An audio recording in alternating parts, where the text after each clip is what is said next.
Hola a todos, gracias por estar aquí viendo este video. Eh, el objetivo de esto es poder ponernos al día con el material, ¿no? Entonces faltaba un poquito. Antes de la lección no se completó, entonces lo estamos haciendo ahora. Así que después del feriado podemos proseguir con la planificación que ya tenemos. Vamos a tratar de hacer este video lo más corto posible. ¿Ok? Proceder a compartir. Entonces, según la planificación, entonces lo que nos quedaba ahora era estudiar los rectificadores de media onda controlados, monofásicos controlados. Entonces vamos ahora a utilizar los tristores, ¿ok? Recuerde que ya los circuitos de disparo ya lo vimos. Entonces, ¿cuál es la motivación de esto? Bueno, pues hay equipos en donde se necesita variar el voltaje promedio y la manera como nosotros lo podemos variar es con ese ángulo de disparo alfa, ¿ok? Entonces, prácticamente retardando el inicio de conducción del semiconductor. Entonces, una aplicación de esto, por ejemplo, es en los generadores síncronos. Ellos tienen lo que se llama un control para regulación del voltaje. Entonces, ¿cómo lo hacen? Lo hacen manipulando el campo del generador. Entonces, el campo, que es en teoría una corriente continua, se la puede variar esa corriente continua aplicándole un voltaje variable, ¿no es cierto?, al campo, ¿no? Entonces, de esa manera usted puede modificar la corriente del campo y por ende variar el voltaje alterno que se genera en la armadura de este generador. Entonces, cómo es que le variamos el campo? Bueno, aquí está. Eh, Aquí está en este caso el rotor, el devanado el devanado del rotor del generador. Entonces a este es el que le vamos a aplicar nosotros un voltaje variable para tener una corriente que se pueda modificar. Entonces, y acá en el estator saldría el voltaje ya alterno. Entonces, ¿cómo variamos esto? Bueno, aquí tenemos un rectificador con diodos. Eso significa que aquí tendríamos un voltaje alterno. Entonces este voltaje alterno se lo rectifica y tiene el voltaje continuo. Pero la pregunta es en dónde está el control, porque esto no tiene control. Bueno, este voltaje alterno que se genera aquí en realidad lo ocurre es como si tuviese una máquina, en este caso otra máquina conectada aquí al mismo eje del generador. Entonces esta máquina es para poder generar un voltaje alterno que a su vez va a alimentar al rotor. Entonces lo bueno es que aquí no se necesita escobillas porque este voltaje se genera en el mismo, en el mismo eje. Entonces está rotando al igual que el rotor, ¿ok? Entonces la velocidad relativa entre todos es de cero. Entonces, ¿cómo es que yo genero este voltaje aquí? Lo hago a través del estator de esta máquina. Entonces, en el estator, yo altero el voltaje, este voltaje o este campo. En este caso, el campo está en el estator y la armadura está en el rotor. Aquí en la máquina normal es al revés. ¿Ok? Entonces, normalmente la armadura está en el estator y el campo está en el rotor. Entonces, esta máquina que está invertida, ¿no es cierto? ¿No? Y a propósito, entonces, el campo está en la parte estática y a ese es el que nosotros le aplicamos un voltaje variable que es DC. Y ese voltaje, ¿cómo lo conseguimos? Aquí es donde estaría un rectificador en este caso, con tristores, ¿no es cierto? Entonces, manipulando el disparo, nosotros variamos el voltaje promedio aquí y este voltaje promedio modifica el campo. Ese campo a su vez puede cambiar la amplitud de este voltaje alterno de aquí y este voltaje rectificado cambia asimismo la corriente de campo de la máquina principal y lo que produce en este caso una amplitud del voltaje alterno que ya alimentan, en este caso, nuestras cargas, ¿no? Entonces, ¿de dónde sale esto sería un voltaje rectificado, pero controlado con tristores. ¿De dónde sale la fuente de esto? Bueno, la fuente de esto sale de otro, en este caso, otra máquina que está aquí. que es la que básicamente es la que entrega, en este caso, un voltaje alterno, que es el que a su vez se va a rectificar para generar este voltaje rectificado, ¿no? Entonces, todo esto se hace precisamente para evitar en este caso, esas escobillas, ¿no es cierto, no? Bueno, entonces, ahí pueden ver ustedes la parte del rectificador, y este es un rectificador que está montado sobre el eje, está rotando. Entonces, este rectificador se encuentra, un rectificador trifásico, a propósito, vamos a ver los rectificadores trifásicos, se encuentra aquí rotando, ¿no es cierto, no? Aquí, junto con el rotor del generador. Bueno, entonces esa es la aplicación. Aquí está el equipo ABR, aquí está la parte de fuerza, eh, aquí está entonces esta sería la parte de fuerza, y aquí está mostrando el SCR, ¿no? Aquí está mostrando el SCR, que es la que básicamente es el que me permite a mí controlar este rectificador, ¿no? Bueno, entonces, esta sería la bobina excitatriz. ¿Cuál de las bobinas que hemos visto? Esta bobina de aquí. Entonces, esta bobina que está aquí está alimentada por este control, rectificador controlado. Entonces, aquí está, ¿no? Entonces, tiene un diodo de paso libre y tiene un rectificador. Es un rectificador de media onda. ¿Ok? Entonces, aquí podemos ver nosotros que aquí en la base de datos, viendo la base de datos, diría que aquí está el SCR o el tiristor, y acá está el diodo de paso libre, ¿no? Y todo esto es la parte de fuerza. Entonces aquí está. Y esta sería la bobina excitatriz, que tiene una resistencia parásita, principalmente es inductiva a la carga, ¿no? Y aquí está el voltaje alterno. Entonces, básicamente hemos visto todas estas cosas, diodo de paso libre, carga RL, pero lo que vamos a hacer ahora es cambiar el tiristor, ¿ok? Entonces, en este caso, el equipo que nosotros vamos a ver es un rectificador que opera en un solo cuadrante. ¿Ok? Ya vamos a hablar un poquito de eso. La carga es simplemente RL. La potencia solamente fluye desde el convertidor hacia la carga, y obviamente la potencia viene de la red, pasando por el convertidor hacia la carga, ¿no? Entonces, la corriente promedio en este caso es positiva, y el voltaje promedio también es positivo. Entonces, aquí está el valor voltaje promedio, corriente promedio, hace que este equipo trabaje solamente en un cuadrante. ¿Ok?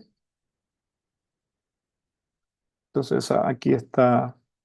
Lo que nosotros tenemos aquí es, de nuevo, cuando tenemos carga inductiva, nosotros ponemos una redes de amortiguamiento en paralelo con el semiconductor, en este caso es el tiristor, y lo nuevo es que requiere una corriente, un disparador, en este caso un pulso de corriente, para que él pueda conducir. Aparte de eso, obviamente su voltaje no cato debería ser positivo.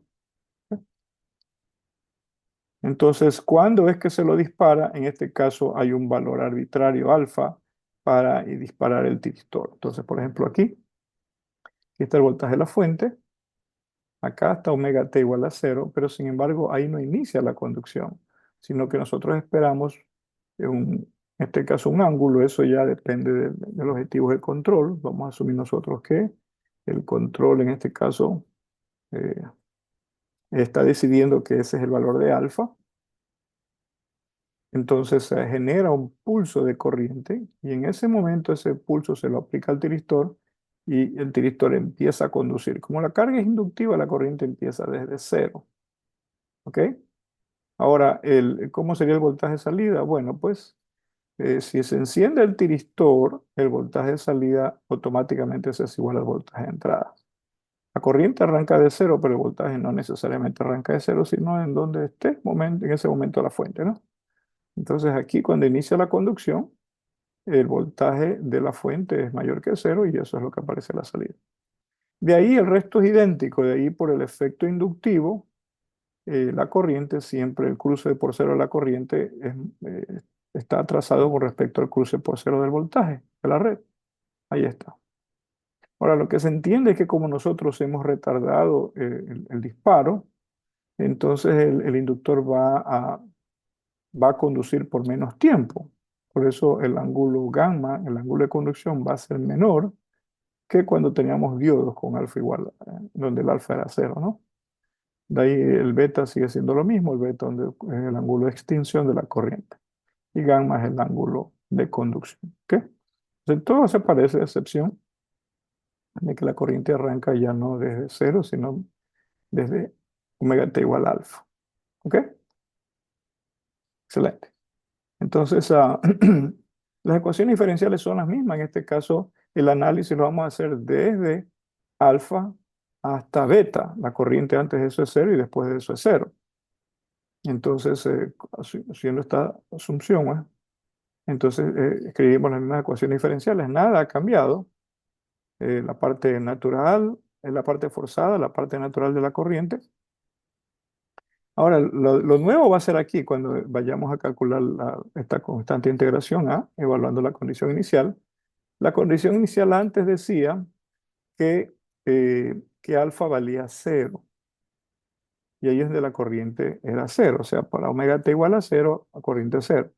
Ahora, el alfa ya no es cero, sino el alfa es lo que es.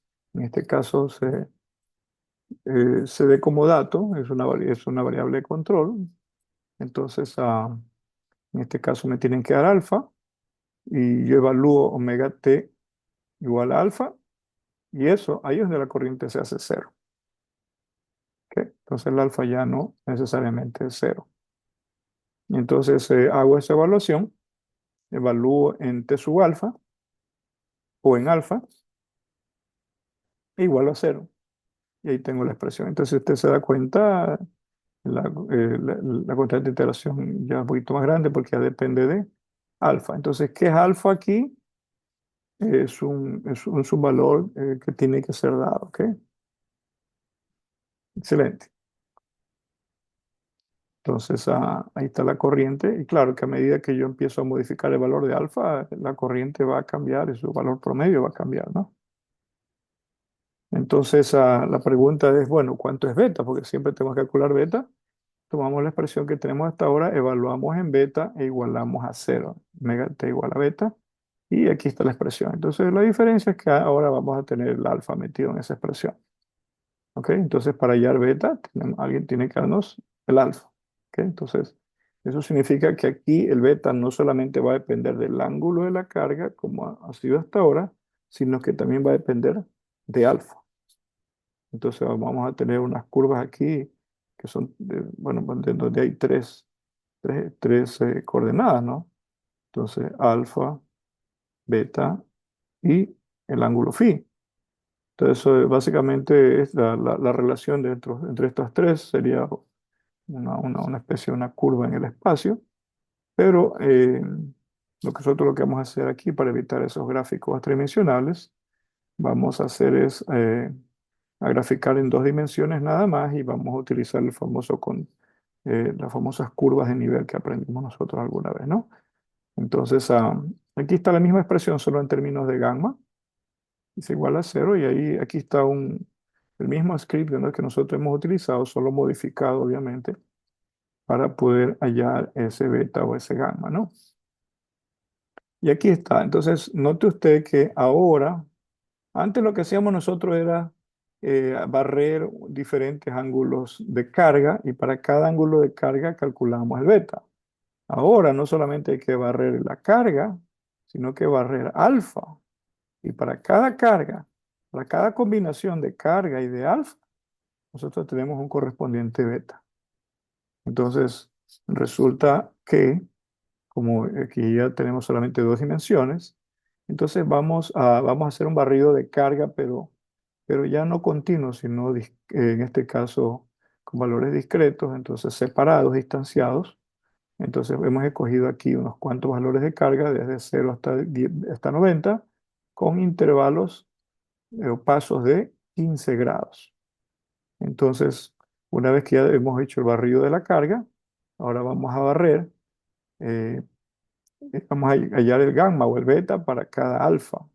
Entonces esto sí va a ser continuo y note usted que nos salen, antes nos salía una curva, pero ahora nos va a salir varias curvas, una por cada valor de la carga. Entonces aquí está. ¿Sí? Entonces podemos ver nosotros cómo el ángulo de conducción va cambiando a medida que el ángulo alfa va cambiando. Por ejemplo, cuando alfa vale cero, tendríamos ahí el caso como si fuese diodo. Se enciende inmediatamente desde acá al principio. Entonces, cuando alfa vale cero, ¿cuáles serían los valores de gamma? Bueno, los valores de gamma que salen aquí, que usted ve aquí para carga resistiva es esto, para carga inductiva está acá. Bueno, esto que está aquí es cuando alfa igual a cero y es algo que nosotros ya habíamos graficado antes y corresponde a rectificadores no controlados. Pero note usted que a medida que nosotros empezamos a aumentar en el ángulo alfa, el ángulo de conducción gamma empieza a reducirse. Mire, mire cómo empieza a reducir, a bajar, disminuir el ángulo gamma a medida que el alfa lo aumentamos. Y llega un momento en que cuando el alfa ya lo disparamos tan atrasado, o sea, en 180 grados, en donde ya se está acabando, se está terminando la semionda positiva, no va a tener tiempo para almacenar energía, el inductor no va a tener tiempo para conducir. Entonces, básicamente, a alfa igual a 180 nunca conduce el semiconductor, independientemente de la carga, si es resistiva o es inductiva. Entonces, todo esto tiene sentido, ¿ok? Entonces, mayor ángulo alfa, menos conducción y por lo menos el voltaje promedio eh, de la carga vendría a ser menor y obviamente la potencia que se le entrega a la carga es menor. ¿Ok? Entonces, ahí donde está el control. Con el alfa nosotros estamos controlando la potencia que se le entrega a la carga. ¿Ok? Bueno, pues teniendo eso, nosotros, una vez que tenemos ya la función de la corriente, ya la hemos calculado, como vieron, entonces ustedes pueden integrarla para calcular, sea el voltaje, la corriente nominal en este caso, o, o la corriente promedio, perdón, o la corriente RMS.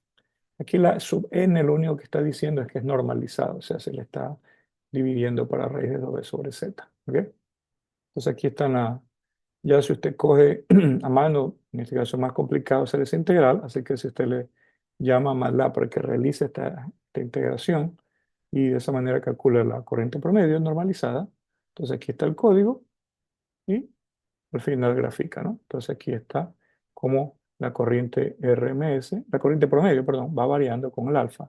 Como yo les decía, a medida que va aumentando el alfa, los valores promedio van disminuyendo. ¿Ok? Lo mismo se puede hacer para la corriente RMS normalizada. Entonces usted le llama MATLAB que integre. ¿Ok? Entonces, claro que para integrar primero MATLAB tiene que calcular el beta, porque el alfa ya lo sabe. ¿El beta de dónde lo saca? Obviamente en este caso, resolviendo esta ecuación, ¿no es cierto? De manera numérica. De ahí calcula el gamma o el beta y de ahí con eso ya tiene los límites de integración y ya puede integrar y calcular el promedio. Entonces, todo esto lo hace de manera numérica. Primero calcula el correspondiente beta o el gamma y con eso ya tiene los límites de integración completos y ahora se integra. ¿Ok? Integra para calcular corriente de promedio, integra para calcular corriente RMS. Entonces, la corriente RMS obviamente ya sabemos que es siempre mayor que la corriente promedio. Y lo mismo, el concepto es el mismo, que con el alfa nosotros estamos variando la corriente RMS, por lo tanto la potencia que estamos tomando de la red. ¿Ok? Excelente. Entonces, sí, en este caso se puede ver matemáticamente que se está haciendo control del flujo de potencia. ¿Ok? Entonces, aquí, de nuevo, cuando calculamos voltaje promedio, por ejemplo, eh, para carga relé, ¿dónde está? Perdón un ratito. Estoy aquí buscando la gráfica. Bueno, no está la gráfica aquí, pero acuérdese que, déjeme ir un poquito más atrás. Aquí. Entonces, si vamos a calcular el voltaje de salida promedio, entonces integramos en la fuente de la red, el voltaje de la red, el voltaje de la fuente, desde alfa hasta beta. Entonces hay que saber alfa, hay que saber beta antes de integrar esto, ¿no es cierto? ¿No? Y conocerlos. Ahí está. Entonces aquí está la integral, es 1 sobre 2pi, la integral del voltaje de la red, pero entre alfa y beta, en donde alfa ya no es cero, y el beta hay que calcularlo de manera numérica, ¿no? Entonces una vez que ya tenemos esos dos valores, aquí así se calcula el voltaje promedio, y como la carga es inductiva, entonces yo puedo calcular la corriente promedio simplemente considerando el voltaje promedio dividido por R. ¿Ok? Esto ya no es nuevo, esto lo hemos visto antes. Aquí no hay FEN a propósito y el voltaje del inductor en promedio es cero. Podemos hacer algo parecido para el voltaje RMS. Aquí está el cálculo de voltaje RMS. ¿Ok? Sabemos nosotros también que la corriente RMS ya no podemos hacer esta división. La corriente RMS, lo que podríamos hacer es coger la corriente, la expresión de la corriente, que ya lo calculamos, y hacer la integración. Normalmente una integración con métodos numéricos, ¿no? Bien, entonces aquí hay un ejemplo simplemente con carga resistiva. Obviamente con carga resistiva la corriente, la extinción de la corriente es en pi. ¿Ok? Entonces es un caso particular nada más. Los disparadores nosotros ya los habíamos visto, ¿ok? Ya habíamos visto los disparadores, así que no me voy a meter en esto. Entonces ahora lo que vamos a hacer es simplemente hacer una simulación. Entonces, vamos a cerrar aquí. Vamos con una simulación. Y aquí está la simulación. Está en la misma carpeta. Aquí está Simulink. Estamos acá arriba, carga RL. Está Simulink y ahí está, ¿no? Está la simulación. Entonces, si nosotros ejecutamos esto, aquí está la forma de onda. Entonces, noten ustedes que la carga es RL, tiristor. Y aquí, en lugar de usar un circuito de disparo, estamos utilizando una fuente de pulsos. Esta fuente de pulsos, si usted se da cuenta, donde se dice, en este caso es Simulink, donde dice el phase delay, ahí es donde hay que poner el retardo. Obviamente el retardo nosotros lo tenemos en alfa, en grados o en radianes, para transformarlo a tiempo, porque aquí en este caso el software está pidiendo tiempo, entonces dividimos ángulo para omega y eso lo transforma en tiempo, ¿no es cierto? Entonces ahí el alfa para omega saldría el T sub alfa, entonces eso es lo que estoy evaluando aquí, el T sub alfa. ¿Ok? Entonces aquí estarían los disparos, no se ven los disparos aquí. Bueno, no estoy mostrando los disparos, pero en teoría se entiende que aquí es donde ocurre el disparo.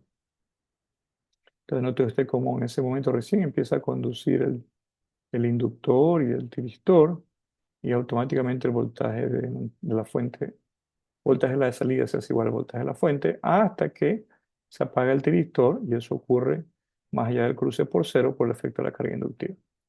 Vamos a ver ahora que el voltaje del semiconductor antes era o negativo cuando no conducía o cero cuando conducía. Ahora, como es un tiristor, mientras no se lo dispare, él no conduce. Eso significa que el tiristor podría estar soportando voltajes positivos porque todavía no se lo ha disparado. Entonces, esa es la diferencia con diodos, que ahora, gracias a este retardo, como no está conduciendo, el voltaje que recibe el semiconductor es positivo. ¿Por qué? Porque por el lado de la fuente no habría voltaje, entonces el único voltaje que usted tendría en los terminales del tristor es el voltaje de la fuente. El voltaje de la fuente ya es positivo, entonces por eso. Aquí tengo el voltaje de la fuente que es positivo hasta que se lo dispare. Cuando se lo dispare y empieza a conducir, su voltaje cae a cero. Y cuando ya se apaga, de nuevo se hace igual al voltaje de la fuente, pero el voltaje de la fuente ahora es negativo. Note usted que el voltaje de la fuente ahora es negativo. ¿Ok? Va a tener que esperar hasta que el voltaje de la fuente se haga positivo para intentar dispararlo de nuevo. Ahí está. La corriente arranca en cero, termina en cero.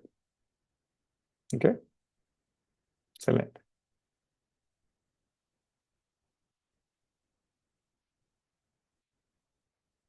Bueno, voy a tener listo ahora sí. Le carga con FEM.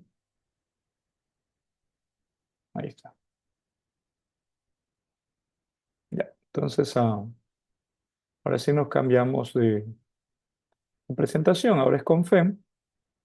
Entonces, de nuevo, esto no, ya estamos familiarizados con ese tipo de carga. Lo que ahora que vamos a hacer es retardar el disparo del semiconductor, nada más, ¿no? Entonces, ¿cómo quedaría?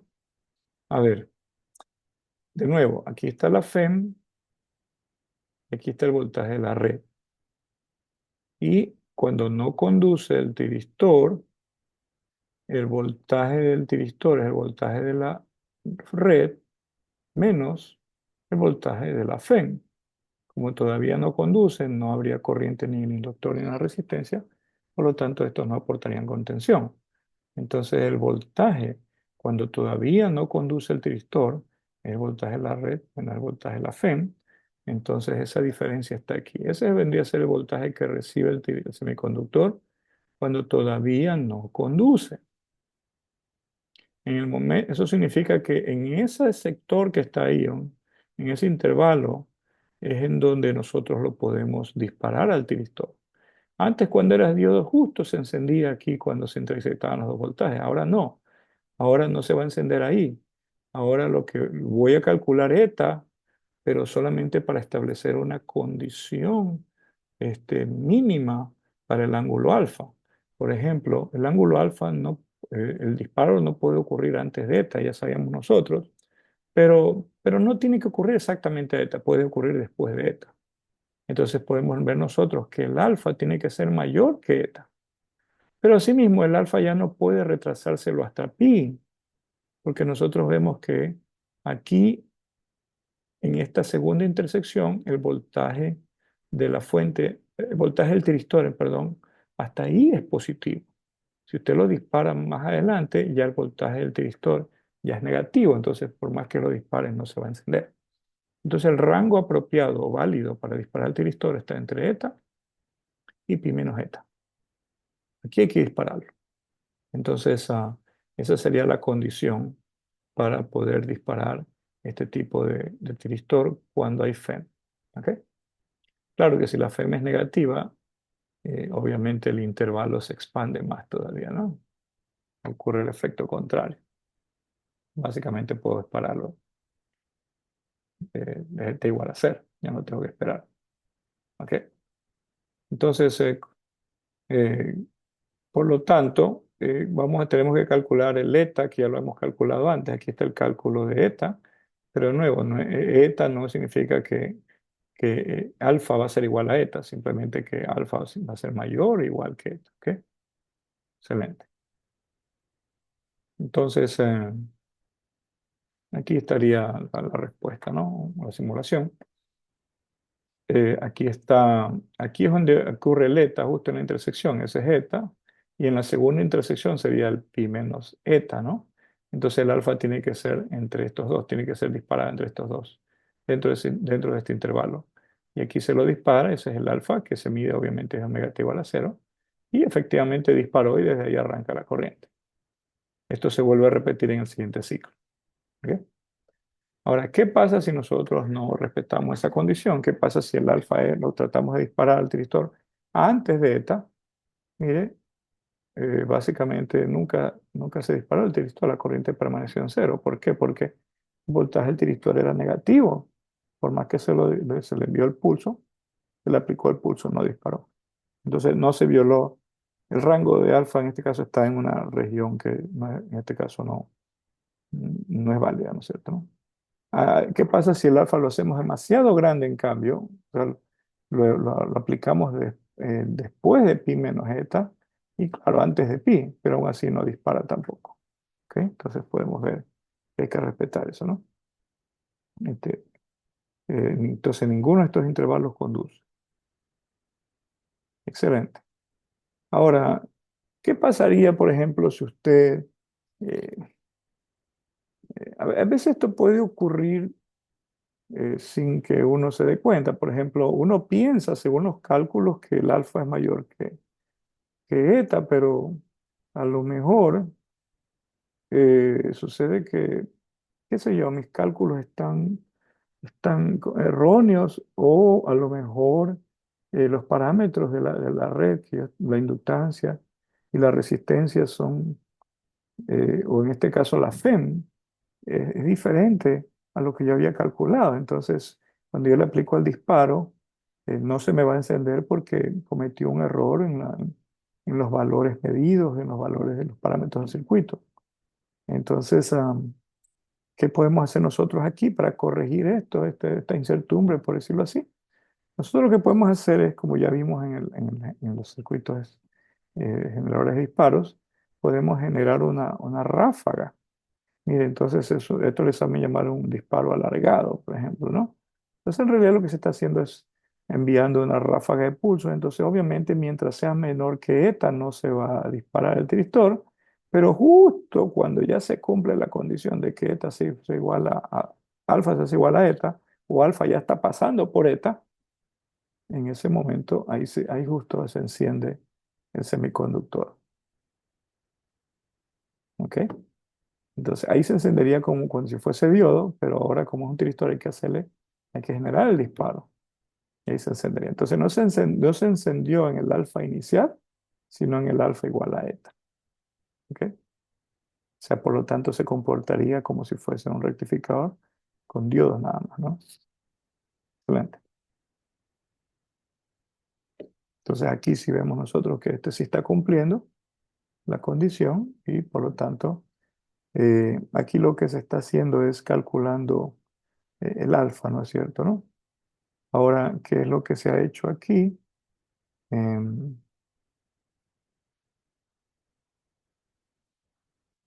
bueno, vimos nosotros circuitos disparadores. Aquí no está, pero el circuito de disparador básicamente lo que estaba haciendo es comparando un voltaje V sub alfa, que es proporcional a alfa, y se lo comparaba con una rampa, ¿no es cierto, no? Entonces, eh, eh, si usted regresa a la presentación anterior, usted va a tener que, y la voy a abrir de una vez, ¿no? La voy a abrir. No, la había cerrado, pero la voy a volver a abrir para que no queden dudas, ¿no? Entonces, la voy a remontar de nuevo al disparador.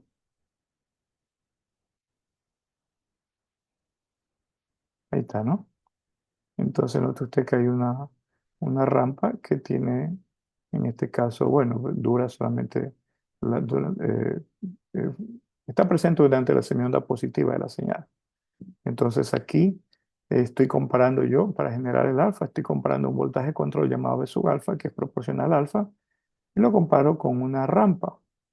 Entonces, si yo ya sé la amplitud de esa rampa y yo ya sé el valor del voltaje V sub alfa, con estos dos valores yo puedo determinar, obviamente y la frecuencia, puedo determinar yo el alfa. Entonces aquí se forma un triángulo rectángulo, este triángulo pequeño con este triángulo grande, y ahí está con una relación, una regla de tres, o unas semejanza de triángulos, y llego a esa conclusión de que alfa efectivamente es proporcional a B sub alfa, y aquí está la constante de proporcionalidad, ¿no? Entonces aquí está la regla de tres. Entonces, eso es lo que está mostrando aquí en la otra diapositiva, ¿no? Que el alfa sale del B sub alfa. Ahí está, ¿no? En este caso está, si el alfa está en radianes, ¿cuál debería ser el voltaje B sub alfa para causar esto? Entonces, despejando el voltaje B sub alfa, el voltaje B sub alfa debería ser 2 voltios de los 10. De los 10 voltios tiene que aplicarse 2 voltios. ¿Ok? Entonces, se está haciendo eso y aquí ya se está disparando, ¿no? Entonces, básicamente, pues según lo que vemos aquí, casi que con las completas cumplió la condición de que alfa es mayor que eta. Si nosotros le poníamos un B sub alfa menor, probablemente no se iba a disparar el tristor. Ahí se está disparando. Aquí lo que está haciendo, estamos haciendo una especie de un barrido. Empezamos con 2 voltios, aumentamos a 2,5. Mire que el voltaje promedio, en este caso, mejor dicho, la corriente promedio disminuye. Como la corriente promedio disminuye, va aumentando el alfa. Y cuando ya nos acercamos a este punto, ni siquiera tenemos que llegar hasta pi, sino hasta este punto ya básicamente la corriente ya no conduce. Mire, ve, casi que ya no se dispara el semiconductor. ¿Ok? Entonces, tenemos efectivamente un rectificador controlado con ese ángulo alfa. Y aquí, bueno, con la FEN simplemente tener cuidado nada más cuando planteemos las ecuaciones para la corriente instantánea, simplemente considerar esta parte forzada, ¿no es cierto? ¿No? ¿Sí? Eso es todo. Y de aquí, algo que era un problema cuando nosotros teníamos esta FEN negativa y teníamos diodos, entonces, básicamente, nosotros eh, eh, corríamos peligro de que el inductor almacene tanta energía ahora que básicamente el beta se iba a alargar y prácticamente se iba a extender hasta el siguiente inicio de conducción o el valor esperado. Y ahí sí, mm, como ya habíamos nosotros, teníamos una inestabilidad porque probablemente el director ya nunca se apagaba si cruzaba ese punto, esa brecha. Entonces, ¿qué es lo que hacemos ahora para evitar que el semiconductor se encienda tan pronto el voltaje, tan pronto arranca la simulación? Nosotros le aplicamos el disparo. Es porque ahora tenemos tiristoria, no es diodo. Entonces ahora nosotros retardamos la conducción del tiristor y por lo tanto vemos que ahora sí el área por encima de esta referencia es positiva, pero es pequeña. Por lo tanto, el beta se va a hacer pequeño también. Así como, así como el beta se recoge cuando esta área es pequeña. Mejor dicho, cuando el alfa se lo atrasa más, el beta se recoge, por lo tanto, el gamma también se hace angosto. De nuevo, cuando retrasamos el ángulo de alfa, cuando retardamos la conducción, el ángulo de conducción, a ver, cuando retardamos el disparo, el ángulo de conducción se hace más angosto. Y por lo tanto el beta también. Y eso es lo que está pasando aquí. Entonces aquí ya como tenemos control del alfa, ya no vamos es menos probable que caigamos en ese problema de la inestabilidad, ¿no? Eso es todo. Entonces, de nuevo, se cumple aquí, que independientemente si está controlado o no, el beta máximo debería ser este punto que está aquí. Y el beta mínimo obviamente ocurre cuando ocurre el eta, porque ahí es donde se apagaría un rectificador con carga resistiva nomás, ¿no es cierto? ¿No? Aquí. Entonces, se sigue cumpliendo.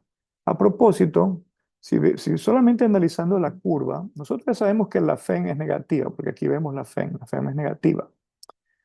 Y podemos ver en cambio que la corriente sigue siendo positiva.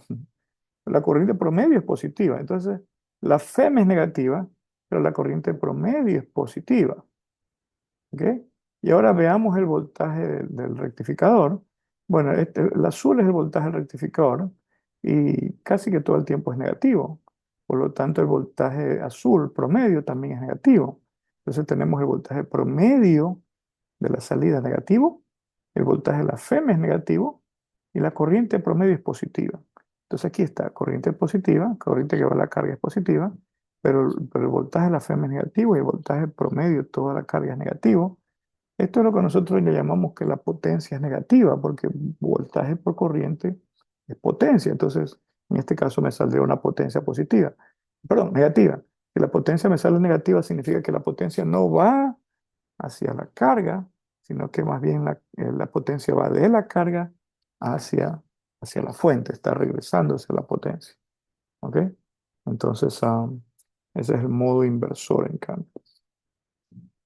Entonces aquí ya no estamos trabajando en un cuadrante, estamos trabajando en dos cuadrantes. Entonces con tristores yo ya puedo trabajar con dos cuadrantes, en dos cuadrantes, ¿no? Entonces eso es lo que está pasando. Entonces aquí lo que quisiera terminar es con una simulación nada más esta sesión y esto sería todo. Entonces voy a abrir la simulación. Aquí está los parámetros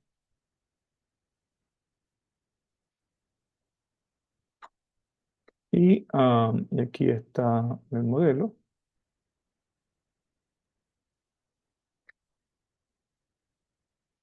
Ahí está, tiristor con FEM y todo. Entonces disparamos ahora con Command T.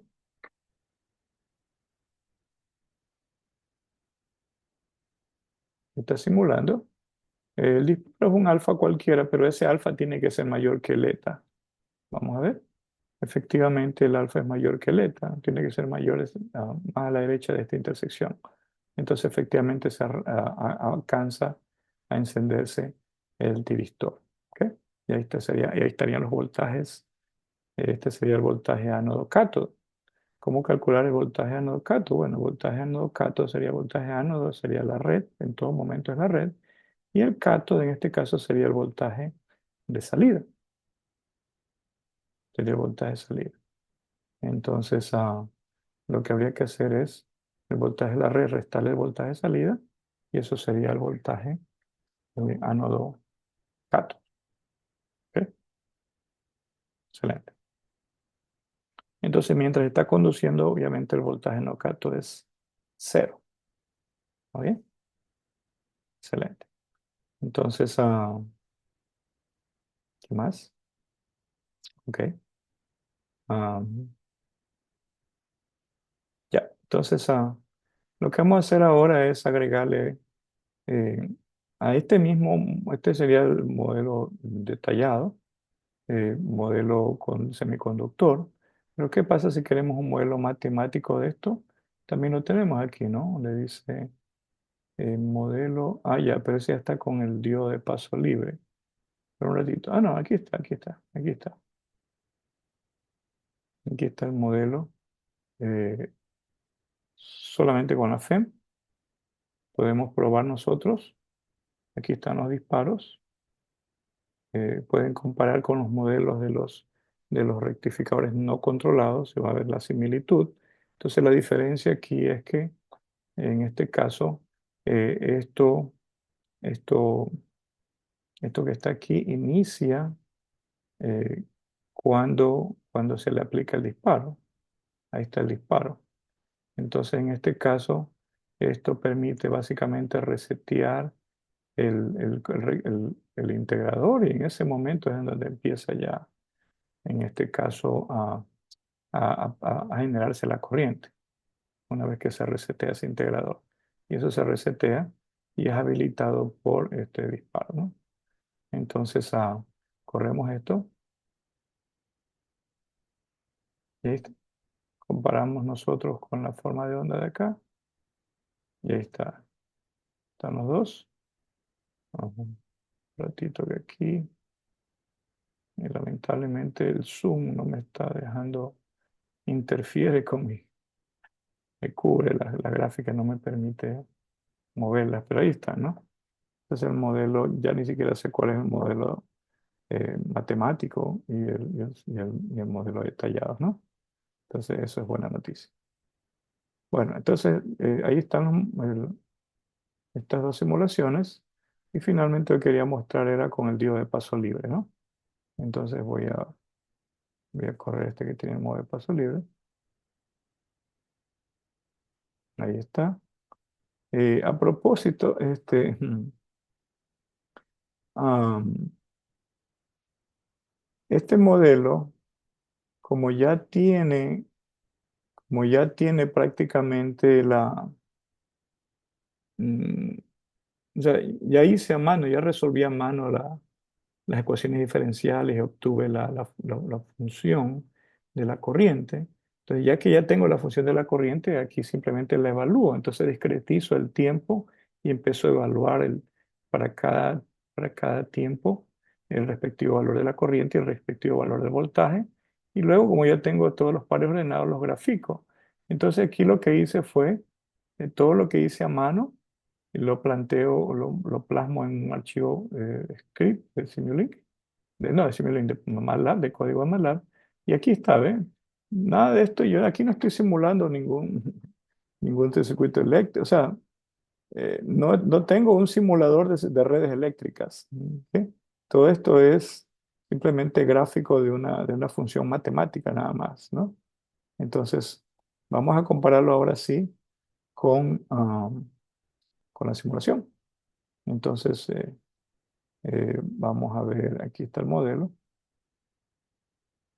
Note usted que tiene el diodo de paso libre, ¿qué es lo que va a, qué es lo que va a ocurrir? Si es que el voltaje tiende a ser negativo, el voltaje de la salida tiende a ser negativo, ahí se enciende el diodo de paso libre. ¿Ok? Entonces, corremos. Y ahí está. Note usted que efectivamente el voltaje el beta ocurría en la zona negativa del voltaje, ¿ok? Cuando no conduce el diodo o el tristor en este caso, el voltaje de la FEN, aquí se enciende, el voltaje de la red y en este caso todavía no se apaga, pero aquí es obligado, en este caso el semiconductor principal es obligado a apagarse por el diodo de paso libre. El diodo de paso libre se enciende aquí, lo apaga el diodo principal y por lo tanto la salida se satura en cero, ya no se hace negativo. Entonces, si esto lo comparamos con el análisis temático, o la respuesta al análisis matemático, ahí está. Ahí está, la misma cosa. ¿Ok? Pero claro, el de acá requiere los pulsos y todo eso, ¿no? La otra sería el modelo, el modelo de esto con los bloques de Simulink, integradores, todo eso, ¿no? Entonces, aquí está.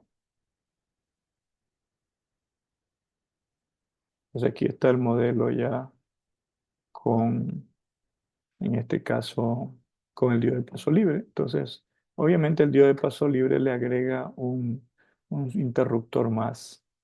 Por cada semiconductor son dos interruptores, un interruptor para la corriente y un interruptor para el voltaje. ¿Ok? Entonces, si nosotros simulamos esto, ahí está. Ahí está, ¿no? Entonces podemos comparar y sale la misma cosa, ¿no? Entonces, por favor, revisen eso. Entonces, con esto nosotros ya terminamos los rectificadores de media onda con todo tipo de cargas. Hemos visto los no controlados y lo hemos visto paso a paso. Y una vez que hemos entendido eso, con una ligera modificación que es simplemente alargar el ángulo alfa o retardar el ángulo de disparo, ahora hemos visto básicamente ya hemos analizado este otro rectificador que es controlado. ¿Ok?